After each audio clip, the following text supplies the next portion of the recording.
કેમ છો વિદ્યાર્થી મિત્રો? હું કરણ કાયસ, આર્યનાયક હાઈસ્કૂલ સરીખુરા, ધોરણ 11 સાયન્સ રસાયણ વિજ્ઞાન ચેપ્ટર નંબર 5 દ્રવ્યની અવસ્થા.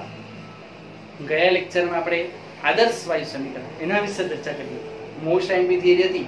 આઈ હોપ તમને લખી હશે, પ્રેક્ટિસ પણ કરી હશે, અને જો તમને સમજ પડી હોય તો લાઈક કરજો, શેર કરજો અને સબસ્ક્રાઇબ કરજો. બરાબર. હવે આ લેક્ચરમાં પણ આપણે પર્ટિક્યુલર એક મોસ્ટ એમ્પી થિયરી ચલાવવાના છે, જેનું નામ છે ડાલ્ટનનો આંશિક દબાણનો નિયમ. શું? ડાલ્ટનનો આંશિક દબાણનો નિયમ. તો પહેલા હેડિંગ આપી દઈએ. ચાલો હેડિંગ આપો દીકરાઓ સાથે. તમે પણ છે ને સાથે લખતા જાઓ તો સારું રહે. બરાબર. ચલો હેડિંગ આપો. ડાલ્ટનનો આંશિક દબાણનો નિયમ. આંશિક દબાણનો નિયમ. હેડિંગ આપી દીધું. એને વિભાગીય દબાણનો નિયમ પણ કહેવાય. આંશિકની જગ્યાએ વિભાગીય શબ્દ પણ યુઝ કરીશું. બરાબર. ચાલ, તો આ ડાલ્ટન નામના વૈજ્ઞાનિક આપણે જ્હોન ડાલ્ટન. વૈજ્ઞાનિકનું નામ શું છે? John Dalton. બરાબર. એટલે જ્હોન એબ્રાહિમ નહીં, હવે જ્હોન ડાલ્ટન જ. જ્હોન ડાલ્ટન નામના વૈજ્ઞાનિક આપેલો આંશિક દબાણનો નિયમ, એટલે ડાલ્ટનનો આંશિક દબાણનો નિયમ કહે છે. બરાબર. પહેલી વસ્તુ આટલી મગજમાં ક્લિયર કરી દઉં. પછી દબાણને અનુલક્ષીને કંઈક વાત કરેલી છે, એટલે દબાણનો આપણે એ કંઈક ને કંઈક સિનેરિયો સમજવાનો છે. બરાબર. ચલો પહેલા તો એનો નિયમ શું છે એ વ્યવસ્થિત લખીએ અને સમજીએ, અને પછી એક ઉદાહરણ દ્વારા તમને સમજાવું તો 100% તમને એ ક્લિયર થઈ જશે. બરાબર. તો પહેલા હું નિયમ લખું છું. જો એનો નિયમ શું કહે છે એ ઇમ્પોર્ટન્ટ છે. જો નિયમ લખું છું અને લખતા લખતા પણ બોલું પણ છું, એટલે સમજજો કે પારસ્પરિક ક્રિયા ન કરતા હોય તેવા. જો પારસ્પરિક, તમે પણ સાથે લખો, પારસ્પરિક ક્રિયા ન કરતા હોય તેવા.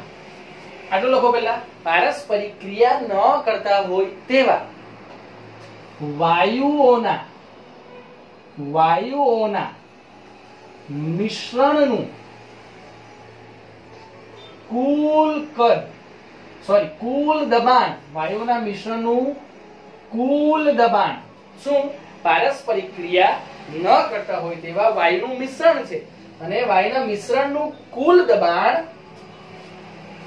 તે વાયુઓના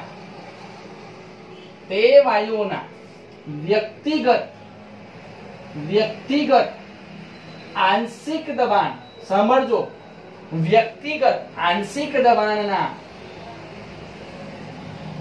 સરવાળા બરાબર હોય છે. સરવાળા બરાબર હોય છે. જો હવે આ વસ્તુને આપણે સમજીએ. પારસ્પરિક ક્રિયા ન કરતા હોય જેવા વાયુ લેવાના છે. એક ઉદાહરણ દ્વારા તમને સમજાવું. બહુ સિમ્પલ છે. જો એક ફુગ્ગો લઈએ આપણે. આ એક ફુગ્ગો છે. આ શું છે આપણો? ફુગ્ગો. ફુગ્ગો તો બધાએ જોયો ને? ઓકે, બધાએ જોયેલો છે. ચલો ફુલાવી દો. બીજાને પણ ફુલાવો આપો, ત્રીજાને પણ ફુલાવો. અલગ અલગ વાયુ લેવાના કે નહીં? જુદા જુદા વાયુ ભરવાના છે અંદર. જો ધારો કે અંદર એ વાયુ લઈ લો, એ વાયુ, બી વાયુ અને સી વાયુ. એક ફુગ્ગાની અંદર મેં અલગ અલગ વાયુ લઈ લીધા. બરાબર. પારસ્પરિક ક્રિયા નથી કરતા.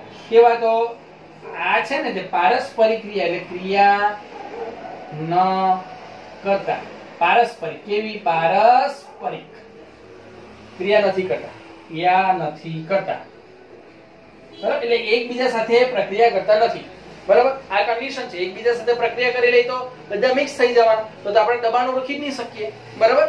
તો જો પહેલા તો હવે આનું કુલ દબાણ, એ બી અને સી નું કુલ દબાણ જો હોય, એ વાયુ, બી વાયુ અને સી, એ ત્રણે ત્રણ વાયુનું કુલ દબાણ એટલે કે પી, અને કુલ એટલે કે એને કહેવાય પી કુલ, એનું ટોટલ.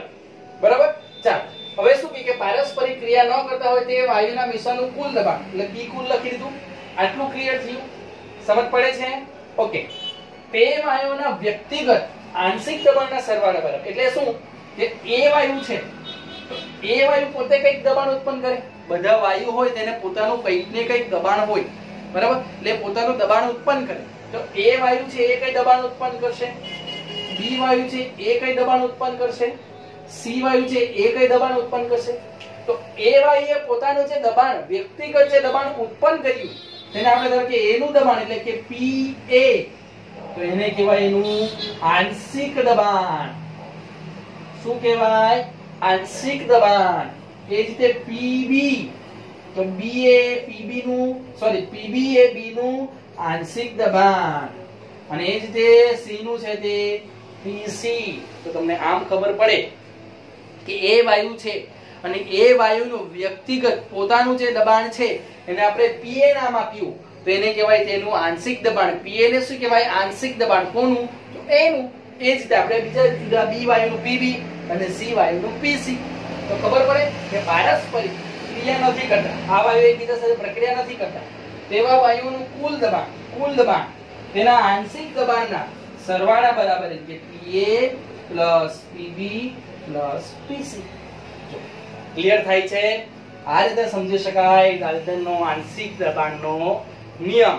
અને કન્ડિશન કઈ? તો T ભાઈ અને V ભાઈ તાપમાન અને કદ અચળ રાખવાના. કેવા રાખવાના? અચળ, સરખા રહેવા જોઈએ, તો તમે આ નિયમને સમજી શકો. ક્લિયર થાય છે? સમજ પડે? ચાલો, તો આ એક કોન્સેપ્ટ હતો, આના દ્વારા મેં તમને આ નિયમ સમજાવ્યો. બરાબર? એટલે મેં પહેલા નિયમ દર્શાવી દીધો કે નિયમ તમને આના દ્વારા પેરેલલ સમજ પડતો જાય. ક્લિયર? ઓકે, ચાલો હવે આપણે એ નિયમમાં આગળ જઈએ. કેટલાક ટર્મ્સ છે આપણે એને સમજીએ. બરાબર? એને વ્યવસ્થિત રીતે લખીએ. આજે મેં સાફ કરી નાખ્યું, એ તમને કોન્સેપ્ટ સમજાવો દીકરા, એના પરથી તમને સમજ પડી જાય. ઓકે, ચાલો હવે આંશિક દબાણ છે એના વિશે પણ આપણે લખી દઈએ કે આંશિક દબાણ કોને કહેવાય? કે આંશિક દબાણ. તો આંશિક દબાણ કોને કહેવાય? તો વાયુ મિશ્રણમાં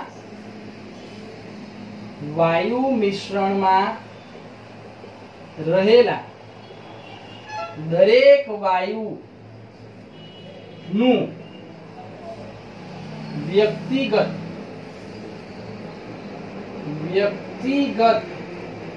રીતે ક્રિયાશીલ થતું દબાણ ને આંશિક દબાણ કહે છે. સાથે લખતા રહેજો દીકરાઓ, આંશિક દબાણ કહે છે. જો હું પાછો બોલું છું કે આંશિક દબાણ કોને કહેવાય? તો લખો, વાયુ મિશ્રણમાં રહેલા દરેક વાયુનું વ્યક્તિગત રીતે ક્રિયાશીલ એટલે કે ઉત્પન્ન થતું દબાણ ને આંશિક દબાણ કહે છે. ક્લિયર થાય છે? સમજ પડે છે? તો આ નિયમ થઈ ગયો, આંશિક દબાણ વિશે સમજૂતી થઈ ગઈ. અને કન્ડિશન કઈ છે? તો સમાન તાપમાન અને દબાણ એટલે કે તાપમાન અને દબાણ કેવું રહેશે? અચળ રહેશે. ક્લિયર થાય છે? ચાલો, તો આપણે અહીંયા લખીએ કે ડાલ્ટનના નિયમ મુજબ. શું લખવાનું? ડાલ્ટનના નિયમ મુજબ જો આપણે એક સમીકરણ લખવું હોય તો કુલ દબાણ એટલે કે P કુલ, ખાસ ધ્યાન આપજો, P કુલ બરાબર, ધારો કે આપણે પહેલો વાયુ લીધો હોય એનું દબાણ લઈએ આંશિક દબાણ તો P1, ધારો કે અંદર એ જ બીજો વાયુ કોઈ મિશ્ર કર્યો હોય, ફુગાની વાત કરીએ, પહેલો વાયુ તો એને P1 લીધું આપણે, બીજો કોઈ વાયુ એડ કરો તો તેનું આંશિક દબાણ એટલે વત્તા P2, ત્રીજો કોઈ વાયુ એડ કરીએ P3. આ રીતે તમે જેટલા વાયુ એડ કરો એનો સરવાળો એ કુલ દબાણ બરાબર થશે. કુલ દબાણ એટલે કે P. ક્લિયર થાય છે? ચાલો પહેલા તો આને બોક્સમાં મૂકી દેવું. ડાલ્ટનનો આંશિક દબાણના નિયમનું મોસ્ટ આઈએમપી જે ઇક્વેશન આપણને મળે છે, બરાબર? અહીંયા શું અચળ છે એ ખાસ લખી દેવાનું કે અહીં P અને V અચળ. આ મેઈન કન્ડિશન છે, બરાબર? એટલે ખાસ ધ્યાન રાખવાનું. આને સમજ પડે છે ને? આ સમીકરણમાં આપણે જે યુઝ કર્યું શું, તો પહેલા વાયુનું આંશિક દબાણ હોય તો એને P1 કીધું, બીજા વાયુનું આંશિક દબાણ એને P2 કીધું, અને ત્રીજા વાયુનું આંશિક દબાણ એને P3 કીધું. આંશિક દબાણ એટલે જે વાયુ પોતે પોતાનું દબાણ ઉત્પન્ન કરે. ધારો કે એ વાયુ આપણે સમજીએ કે એ વાયુ છે એનું પોતાનું દબાણ Pa, તો Pa એ આંશિક દબાણ કહેવાય, પોતાનું દબાણ, બરાબર? તો આપણે એ લખી શકાય. શું લખી શકાય? કે અહીં P1, P2 અને P3 એ વાયુઓના આંશિક દબાણ છે. આંશિક દબાણ છે. ક્લિયર થાય છે? આ થઈ ગયો તમારો ડાલ્ટનનો આંશિક દબાણનું નિયમ. ક્લિયર થાય છે? તો ડાલ્ટનના નિયમ સમજાવવાની સાથે વાયુ માટેની કેટલીક વાતો જણાવી આપણને જે મોસ્ટ ઇમ્પોર્ટન્ટ છે. તે શું કહે છે કે કેટલીક વાર વાયુઓ એટલે મોટે ભાગે વાયુઓને પાણી ઉપર એકઠો કરવામાં આવે. જો આપણે સિમ્પલ પહેલા વાયુ મારી પાસે એમ જ છે તો એ ડ્રાય છે, સૂકો છે એવું વિચારી લો, બરાબર. અમે પાણી ઉપર એકઠો કરું તો વાયુ કેવો થઈ જવાનો? ભેજવાળો થઈ જવાનો. અમે વાયુને પાણી ઉપર એકઠો કરી દીધો એટલે વાયુ ભેજવાળો થઈ ગયો. ત્યાર પછી જરાક વાર એને આવીને કોઈ મને કહે કે મને તો સૂકા વાયુનું દબાણ જોઈએ છે. ભાઈ હમણાં જ તો મેં પાણી ઉપર વાયુને ભેગો કરી દીધો, જરા વાર પહેલા કીધું તો સૂકા વાયુનું કહી દેતે, બરાબર. પણ હવે ભેગો કરી દીધો વાયુને પાણી ઉપર, પછી મારે સૂકા વાયુનું દબાણ કરવું હોય તો કઈ રીતે કરી શકાય એ કોન્સેપ્ટ સમજાવ્યો છે. તો આપણે જોઈએ. જો હેડિંગ શું આપી આપણે? અમારો જ કોન્સેપ્ટ છે કે મોટે ભાગે વાયુને પાણી પર એકઠો કરવામાં આવે છે. અને ત્યાં શું હાજર હોય? ભેજ પણ હાજર હોય. ત્યાં ભેજ હાજર હોય છે. ક્લિયર? ચાલો તો પહેલા તો કન્ડિશન આપણે એને ટિક કરી દઈએ, બરાબર. વાયુને પાણી ઉપર એકઠો કરેલો છે, બરાબર. હવે મારે શુષ્ક વાયુનું દબાણ જોઈએ તો ત્યારે શુષ્ક વાયુનું દબાણ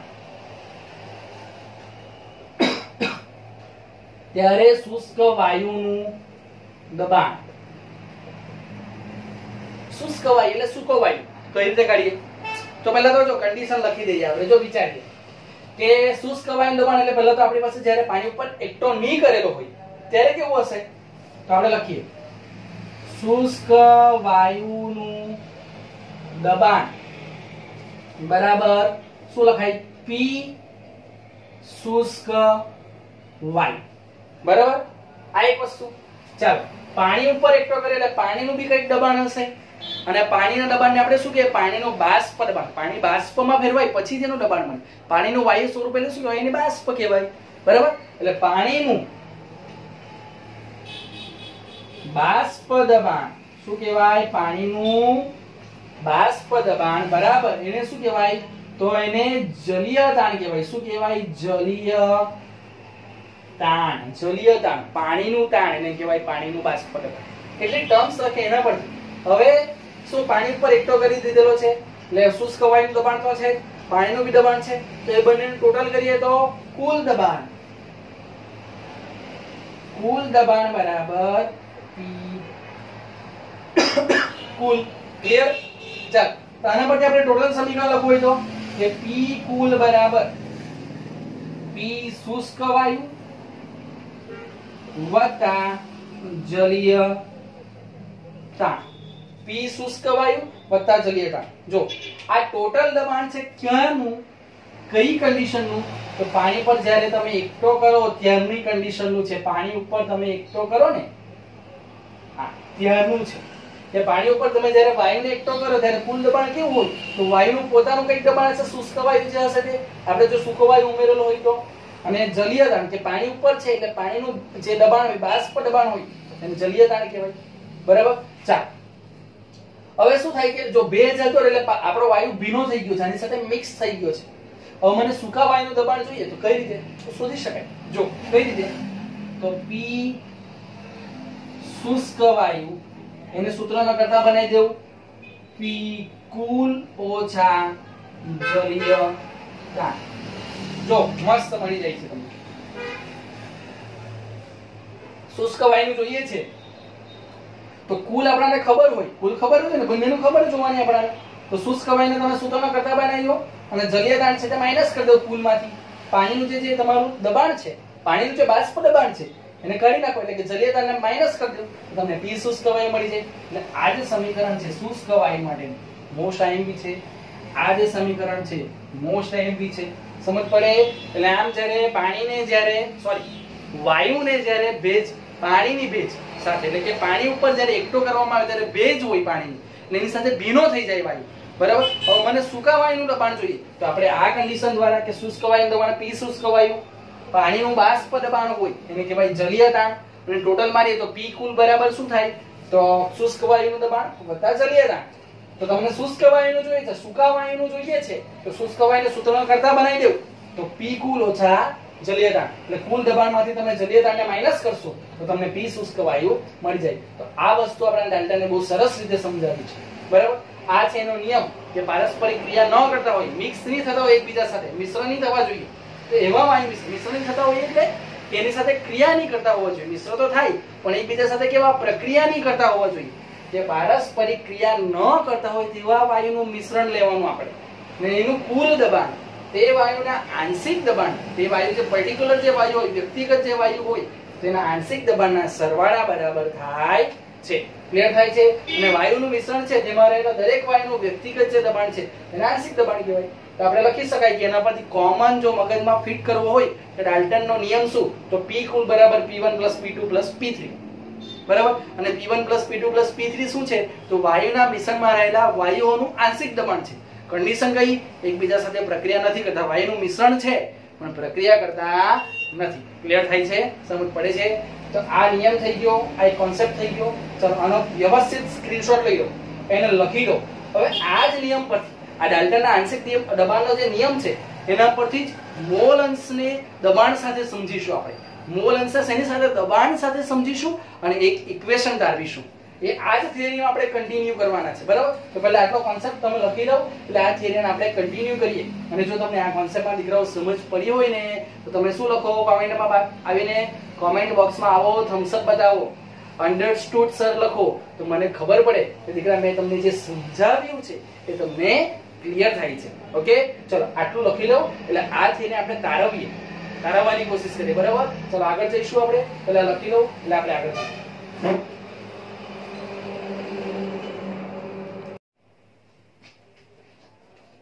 ચાલો, લખાઈ ગયું. તો હવે આપણે એમાં જ આગળ જઈએ. આપણે શું જોઈ ગયા, ડાલ્ટનનો આંશિક દબાણનો નિયમ તારવી ગયા. બરાબર, અને શુષ્ક વાયુ વિશે આપણે માહિતી મેળવી ગયા.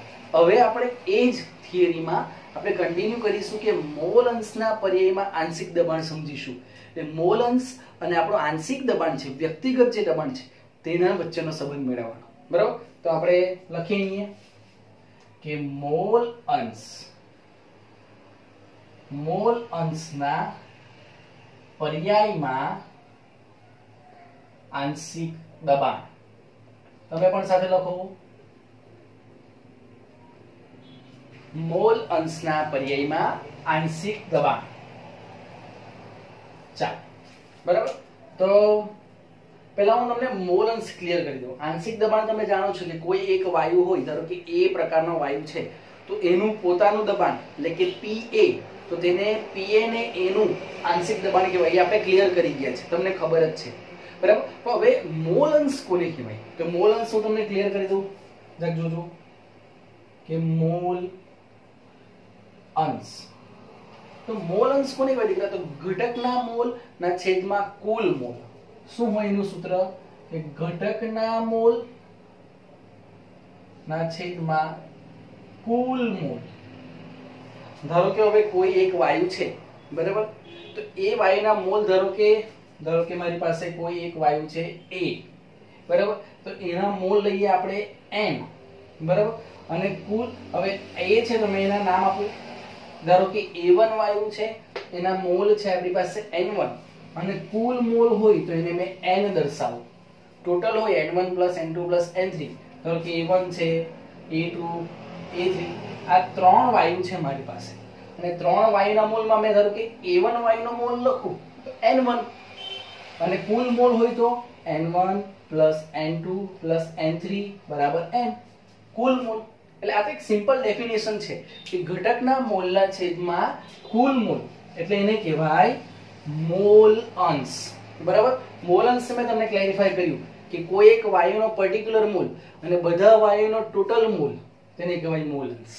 ઓકે, ચાલો હવે આપણે જે મોલ અંશના પર્યાયમાં આંશિક દબાણ શીખવાનું છે તેમાં આપણે કન્ડિશન લઈએ. કન્ડિશન કઈ લઈએ, તો અહીં લઈએ આપણે કે અહીં T તાપમાને, કયું તાપમાન, T તાપમાને ત્રણ વાયુ લઈએ છીએ. ત્રણ વાયુના કદ V છે અને તેમના ખાસ ધ્યાન આપજો અને તેમના આંશિક દબાણ 3 વાયુ છે એટલે પહેલા વાયુનું આંશિક દબાણ છે P1, બીજાનું છે P2 અને ત્રીજાનું છે P3. જો શું લખ્યું છે અહીં T તાપમાને 3 વાયુના કદ એ V છે અને તેમના આંશિક દબાણ, આ ખાસ વસ્તુ તમારે ધ્યાન રાખવાની. શું આંશિક દબાણ એ પહેલો વાયુ હોય તેનું આંશિક દબાણ P1, બીજો વાયુ તેનો કઈક આંશિક દબાણ હશે P2 અને ત્રીજા વાયુનું P3 છે. બરાબર. ચાલો હવે આ કોન્સેપ્ટને આપણે મોલ અંશ અને આંશિક દબાણને રીતે સમજવો હોય તો આપણને આદર્શ વાયુ સમીકરણની જરૂર પડે. બરાબર. તો આપણે અહીં લખીએ, જો વ્યવસ્થિત ધ્યાન આપજો, મોસ્ટ આઈએમપી છે. તો અહીંયા લખીશું આપણે આદર્શ વાયુ સમીકરણ મુજબ, આદર્શ વાયુ સમીકરણ મુજબ. તો હવે આપણે કોના વચ્ચેનો સંબંધ મેળવવાનો છે? તો P એટલે કે P1 એટલે કે આપણે આંશિક દબાણની વાત કરીએ. આંશિક દબાણ અને મોલ અંશ એટલે મોલ અંશ કોની સાથે સંકળાયેલો? મોલ સાથે સંકળાયેલો. તો આપણે એટલું મગજમાં ફિટ રાખવાનું કે મારું દબાણ અને મોલ એ કંઈક ચેન્જ થશે, બાકીના બધા કોન્સ્ટન્ટ. જો હું તમને બતાવું કઈ રીતે. તો ધારો કે મારી પાસે આદર્શ વાયુ પરથી લખીએ પહેલા વાયુ માટે. પહેલા વાયુ માટે PV = nRT. P1 N1 RT ના છેદમાં V. જો આદર્શ વાયુ સમીકરણ PV = nRT. હવે પહેલો વાયુ છે તો પહેલા વાયુનું આંશિક દબાણ કેટલું થાય? P1 = N1 RT ના છેદમાં V. ક્લિયર થાય છે? ચલો એ જ રીતે બીજો વાયુ લઈએ તો P2 = N2 RT ના છેદમાં V. અને એ જ રીતે ત્રીજો વાયુ લઈએ એનું આંશિક દબાણ લખીએ P3 = N3 RT ના છેદમાં V.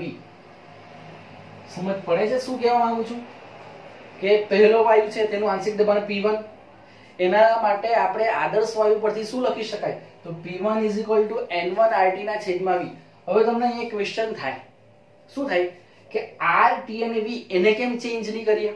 તો જો પહેલી વસ્તુ તો મારે P અને N જો મોલ સાથે સંકળાયેલો છે, મોલ અંશ, એટલે મારે મોલ અને આંશિક દબાણ વચ્ચેનો કંઈક સંબંધ જોઈએ છે.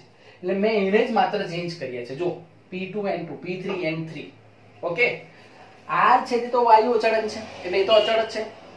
અને અહીંયા આપણે ડાલ્ટનના જે આપણે નિયમમાં આપણે T અને V તાપમાન અને કદ એ અચળ લઈએ છીએ.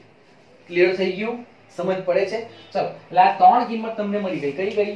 તો P1 પહેલા વાયુ માટે, આ બીજા વાયુ માટે અને ત્રીજા વાયુ માટે. બરાબર. આપણે આંશિક દબાણ મેળવી લીધો છે. ઓકે. ચલો હવે આપણે ડાલ્ટનના નિયમ પરથી જોઈએ. પણ અહીંયા તમારે એ પણ તમારે લખવું હોય તો અહીંયા લખી શકાય કે P1 P2 અને P3 આપણે આંશિક દબાણ લખીએ તો અહીંયા લખી શકો કે અહીં N1 N2 અને N3 એ વાયુઓના મોલની સંખ્યા છે.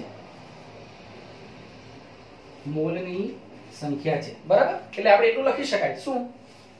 N1 N2 અને N3 એ શું છે? વાયુઓના મોલની સંખ્યા, વ્યક્તિગત વાયુ. બરાબર. વાયુ જે પહેલો વાયુ હશે એનો N1, બીજો વાયુ હશે તેનો મોલ N2 અને ત્રીજો જે વાયુ હશે તેના મોલ N3. તો તમારે લખવું હોય તો લખી દો કે પહેલો વાયુ બરાબર એના મોલ, પહેલા વાયુના મોલ બરાબર N1, બીજા વાયુના મોલ બરાબર N2 અને ત્રીજા વાયુના મોલ બરાબર N3.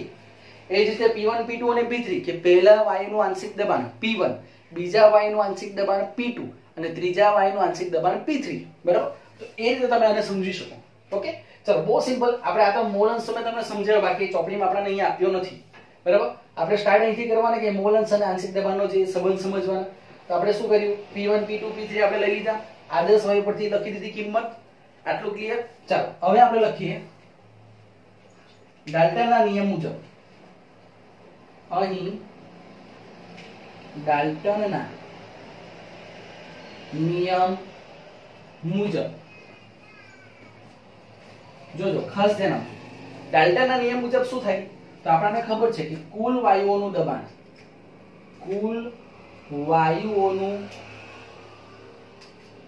વાયુઓનું કુલ દબાણ શબ્દ આપણે એવો વાપરીએ શું વાયુઓનું કુલ દબાણ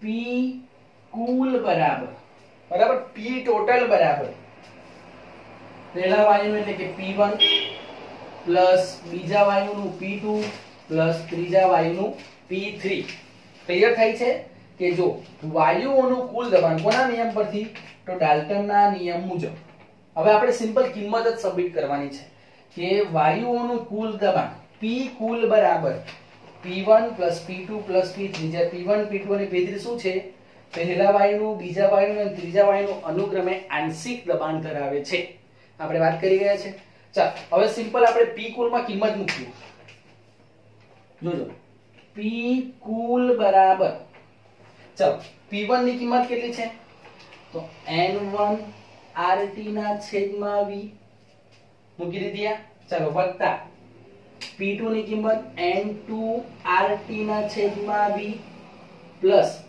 N3 RT ના છેદમાં V ત્રણે ત્રણ કિંમત મૂકી દીધી ક્લિયર થાય છે તમને આટલું શું કહેવા માંગુ છું કે P1 P2 અને P3 ની કિંમત મૂકી આપણે તેમાં આપણે જો ચેન્જ શું કર્યું માત્ર n જો P1 અને N1 એટલે આંશિક દબાણ અને મોલ અંશ જ ખાલી ચેન્જ આપડા મોલ જ ચેન્જ થાય છે બરાબર મોલ સીધો સંબંધ કોની સાથે મોલ અંશ સાથે ધરાવે છે ક્લિયર થાય છે સમજ પડે છે આ ઓકે ચાલ હવે આપણે આને સોલ્વ કરીશું સોલ્વ કેવી રીતના થાય તે જોઈએ આપણે કે P કુલ બરાબર હવે જો આમાંથી તમને કોમન શું દેખાય છે તો RT ના છેદમાં V કોમન દેખાય તો અંદર શું બચે N1 N2 N3 તો જો લખીએ N1 N2 N3 અને કોમન શું બચ્યું આપણી પાસે RT ના છેદમાં V જો આ એક મહત્વનું સમીકરણ તમને અહીંયા મળે છે આ એક ઇમ્પોર્ટન્ટ સમીકરણ છે ક્લિયર થાય છે ચાલો હવે અહીંયા એક કન્ડિશન લઈએ આપણે કે અહીં જે P1 છે એને P કુલ વડે ભાગીએ તો આપણને કઈક મોલ અંશ અને દબાણ આંશિક દબાણનો સંબંધ મળી જાય એવું કઈ નહીં P2 પણ લઈ શકાય ને P3 પણ લઈ શકાય પણ P1 નું આપણે શોધીશું તો ઓટોમેટિક P2 અને P3 નું આપણાથી લખાઈ જશે બરાબર તો જો એ કન્ડિશન લઈએ કે અહીં P1 ને P કુલ વડે ભાગતા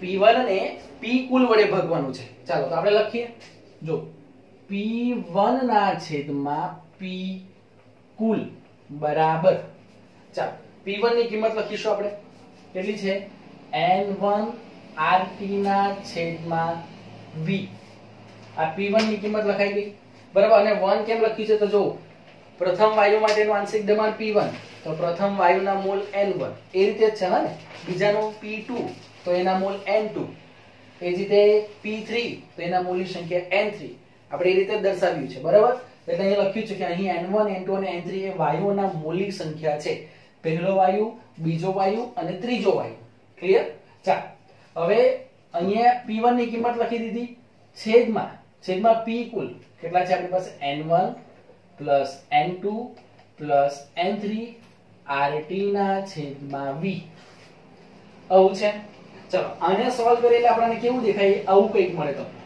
કે N1 ના છેદમાં N1 N2 N3 આવું કંઈક તમને મળશે N1 ના છેદમાં N1 N2 N3 ના અહીંયા મળશે તમને RTV ના છેદમાં RTV અને સોલ્વ કરે આવું થઈ જવાનું ક્લિયર થાય તો હવે તમે જોઈ શકો આ તો કેન્સલ આઉટ થઈ જવાનું આ તો નીકળી જવાનું જો બહુ સિમ્પલ કર્યું છે કે અહીં આપણે જો અહીંયા શું સિનેરિયો વાપર્યો આપણે કે P1 ને P કુલ વડે ભાગી કાઢો P1 ને P કુલ વડે ભાગી કાઢો P1 ની કિંમત લખી દીધી આપણે જે આદર્શ વાયુ સમીકરણ પરથી આપણે શોધેલી હતી P કુલ ની કિંમત આપણે અત્યારે તારવી ગયા જે ડાલ્ટનના નિયમ આપણે મૂકી દીધું ઓકે એને સોલ્વ કરીએ એટલે P1 ના છેદમાં P કુલ આપણને કેટલો મળશે હવે જો P1 ના છેદમાં P કુલ બરાબર શું મળશે N1 ના છેદમાં N1 N2 N3 શું મળે છે N1 ના છેદમાં n1 plus n2 plus n3. આટલું ક્લિયર થાય તમને? સમજ પડે છે શું કહેવા માંગુ છું? કે આટલું આપણે ડાયરેક્ટલી લખી દીધું. આટલું અહીંયા ક્લિયર થાય છે તમને? ચાલ હવે અહીં મેં લખી શકું કે અહીં n1, જોજો તમે એક ખાસ ધ્યાન આપજો, અહીં n1 plus n2 plus n3 બરાબર n કુલ મોલ સંખ્યા. કુલ મોલ સંખ્યા કેટલી? n1 plus n2 plus n3. તો આપણે એને કુલ મોલ સંખ્યા બરાબર n લખી શકાય. બરાબર? તો જો હવે આપણે અહીંયા શું થશે? તો p1 ના છેદમાં p કુલ બરાબર n1 ના છેદમાં n. આપણે કેમ n લખ્યું? તો n1 plus n2 plus n3. તો આપણે એને કુલ કેવી રીતના? તો આ પર્ટિક્યુલર એક y નો મોલ n1 એ કોઈ એક y નો મોલ, પહેલા y નો, બીજા y ના મોલ n2, ત્રીજા y ના મોલ n3. તે ત્રણે ત્રણ y ના મૂળનો સરવાળો કરીએ એટલે કે મૂળની સંખ્યાનો સરવાળો કરીએ તો આપણે n મળે. એટલે આપણે n લખી દીધું. બરાબર? તો અહીંયા તમે જોઈ શકો p1 એટલે પહેલા y નું આંશિક દબાણ, બરાબર, n1 એ પહેલા y ના મૂળ અને n તે કુલ y ના મૂળ. તો અહીંયા જો આ કોન્સેપ્ટ જો n1 ના છેદમાં n એટલે આ કેવું છે? y ના મૂળ, કોઈ એક ઘટક, કોઈ એક પર્ટિક્યુલર y ના મૂળ. બરાબર? જો અહીંયા હું લખું છું, તમે લખી લેજો, કોઈ એક y ના મૂળ, કોઈ એક y ના મૂળ ના છેદમાં કુલ મૂળ. જોજો કોઈ એક y ના મૂળ ના છેદમાં કુલ મૂળ એટલે કોઈ એક y એટલે એક ઘટક તરીકે લો એટલે ઘટકના મૂળના છેદમાં કુલ મૂળ. બરાબર? એના બરાબર તો શું કહેવાય? મોલન્સ કહેવાય. એટલે કોઈ એક y એટલે કોઈ એક ઘટક તરીકે લે y ને, તો એક ઘટકના મૂળના છેદમાં કુલ મૂળ. ઘટક એટલે પર્ટિક્યુલર એકની વાત કરીએ આપણે, તો કોઈ એક y ના છેદમાં કુલ મૂળ એટલે તો મોલન્સ કહેવાય. બરાબર? જો આ તમે લખી દીધું, આ કઈ લખવાની જરૂર નથી, આ તમને સમજ પડે એટલે મેં લખ્યું. હવે તમે મેં એને કાઢી નાખું છું એટલે અહીંયા તમે લખી શકો. હવે શું લખી શકાય? તો આપણે અહીંયા હવે મોલન્સ લખી શકીએ કે ઇઝ ઇક્વલ ટુ, હવે p1 પહેલા વાયુ માટે લખીએ છીએ એટલે x1 ને એ લખી શકાય x1 બરાબર પહેલા વાયુના મોલ અંશ. બરાબર? અને જે મોલ અંશ છે, મોલ અંશને x વડે દર્શાવાય, x વડે દર્શાવાય. જો એટલે મેં તમને અહીંયા વ્યાખ્યા આપી હતી કે હવે જો p1 ના છેદમાં p કુલ તો છે જ, n1 ના છેદમાં n, n1 એટલે ઘટકના મોલ અને છેદમાં n એટલે કુલ મોલ, અને એને આપણે x તરીકે, પણ અહીંયા આપણે p1 પ્રથમ વાયુ માટે, n1 એટલે પ્રથમ વાયુના મોલની વાત કરી એટલે મોલન્સ બી કોના માટે? પ્રથમ. એટલે આપણે લખીએ કે પહેલા વાયુના મોલન્સ. ચાલો હવે એટલે આપણી પાસે શું મળ્યું અહીંયા? માટે p1 ના છેદમાં p કુલ બરાબર શું મળ્યું? x1 મળ્યું. તો એના પરથી તમે શું સોલ્વ કરી શકો? એના પરથી લખી શકાય. જો આપણે અહીંયા નીચે લખીએ છીએ, માટે p1 બરાબર x1 into p કુલ. જો હવે તમે જો આંશિક દબાણ પહેલા વાયુના મોલન્સ બંનેનો સંબંધ મળી જાય ને, મોલન્સના પર્યાયમાં આંશિક દબાણ જો બંને એ જ રીતે વધારો. હવે જો હવે p2 અને p3 નો આપણે ડાયરેક્ટ લખી શકાય. કઈ રીતે? તો માટે p2 બરાબર x2 into p કુલ. સિમ્પલ. p3 બી લખી શકાય, માટે p3 બરાબર x3 into p કુલ. જો આ રીતે તમે મોલન્સ અને આંશિક દબાણને સમજી શકાય છે. ક્લિયર? ચાલો તો હવે તમને એવો ક્વેશ્ચન થાય કે સર સામાન્ય રીતે ધારો કે આ તો ત્રણ જ વાયુ હતા આપણી પાસે, તો ઘણા બધા વાયુ હોય તો કઈ રીતે લખાય? તો કોમન હવે 50 વાયુ હોય મિક્સ કરેલા હોય તો કઈ રીતે લખી શકાય? તો એના માટે જોઈએ તો સામાન્ય રીતે કઈ રીતે લખાય? તો pi શું લખાય? pi કોઈ પણ number pi is equal to x I into p કુલ. આ કોમન ઇક્વેશન છે. pi is equal to xi into p કુલ. આના પર તો જો આંશિક દબાણ અને મોલ અંશ વચ્ચેનો જે સંબંધ છે એ આપણે દર્શાવી દીધો છે. ક્લિયર થાય છે? સમજ પડે છે? તો આ જ તાને તારવવાનું છે. જો એકવાર સમજાઈ દો ક્લિયરલી. આપણે પહેલા તો ડાલ્ટન જેનો નિયમ હતો તે શીખી ગયા, જે પારસ્પરિક ક્રિયા ન કરતા હોય તેવા જે બધા વાયુઓ આપણે કંઈકમાં ભરેલા વાયુ મિશ્રણમાં લીધેલા હોય કે ABCD, બરાબર, ABC લીધા હોય પણ એકબીજા સાથે કેવા મિશ્ર થાય પરંતુ ક્રિયા નહીં કરે, કોઈ ક્રિયા નહીં કરવા જોઈએ, તો બધાના જે આંશિક દબાણ કે A નું આંશિક દબાણ, B નું આંશિક દબાણ, C નું આંશિક દબાણ, તેનો ટોટલ સરવાળો એ કુલ દબાણ બરાબર થાય, એવું ડાલ્ટનનો નિયમ કે, બરાબર. ને એના પરથી આપણે તારવી દીધો. પછી શુષ્ક વાયુનું મેળવી દીધું આપણે સમીકરણ, એ પણ તમને સમજાવ્યું. પછી ત્યાર પછી આપણે ગયા કે મોલ અંશના પર્યાયમાં દબાણ, જે આંશિક દબાણ છે એ કઈ રીતે સમજી શકાય. તો પહેલા મોલ અંશ ઘટકના મોલના છેદમાં કુલ મોલ, ઘટકના એટલે પર્ટિક્યુલર કોઈ એકની વાત કરી, અને ઘટકના મોલના છેદમાં કુલ જેટલા હોય એટલા, બરાબર. અને એને x વડે દર્શાવાય.